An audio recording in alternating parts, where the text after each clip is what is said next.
অনেক অনেক কাল আগের কথা। সবুজে ঘেরা এক শান্ত গ্রামে থাকত একটি ছোট ছেলে, তার নাম নীলু।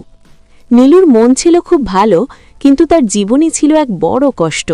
নীলুর খুব ইচ্ছে ছিল সে একদিন বড় পণ্ডিত হবে, অনেক কিছু শিখবে, সবাই তাকে সম্মান করবে। কিন্তু সমস্যা ছিল একটাই, সে যা পড়ত কিছুক্ষণ পরেই সব ভুলে যেত। আমি কেন এমন? সবাই পারে, শুধু আমি পারি না কেন? আমি তো চেষ্টা করি, তবুও কিছুই মনে থাকে না।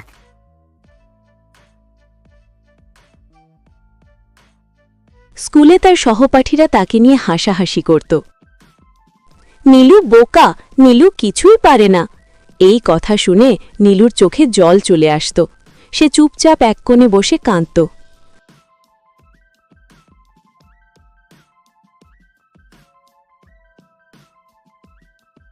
সরস্বতী পূজার আগের দিন নীলুর মনটা একেবারে ভেঙে গেল। সে ঠিক করল আর সে স্কুলে যাবে না। যেখানে আমাকে সবাই বোকা বলে, সেখানে গিয়ে লাভ কি? সেদিন বিকেলে নীলু চলে গেল গ্রামের বাইরে, এক পুরনো বকুল গাছের নিচে।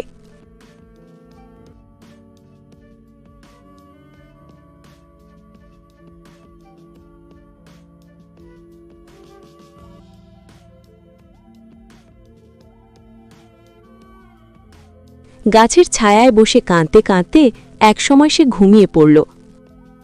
হঠাৎ স্বপ্নের ঘোরে সে দেখল ধবধবে সাদা শাড়ি পরা এক অপরূপা সুন্দরী দেবী তার সামনে দাঁড়িয়ে আছেন।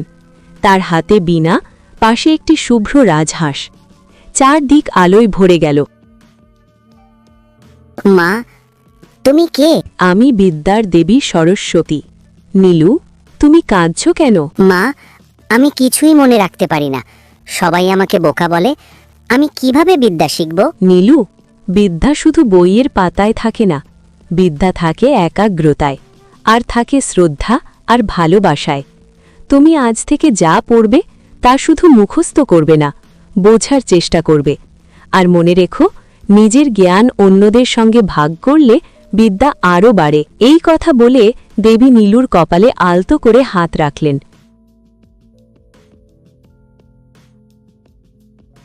চারদিকে মিষ্টি বীণার সুর বেজে উঠল। হঠাৎ নীলুর ঘুম ভেঙে গেল।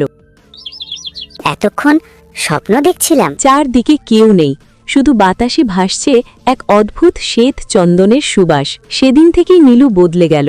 সে মন দিয়ে পড়তে শুরু করল, বোঝার চেষ্টা করল প্রতিটি বিষয়, আর যা শিখত তা নিজের বন্ধুদেরও শেখাত। আরে, আমি তো সব মনে রাখতে পারছি। এতদিন তো ভুল পথে চলছিলাম। আশ্চর্যের ব্যাপার, নীলু যা একবার পড়ত তা আর কোনো দিন ভুলত না।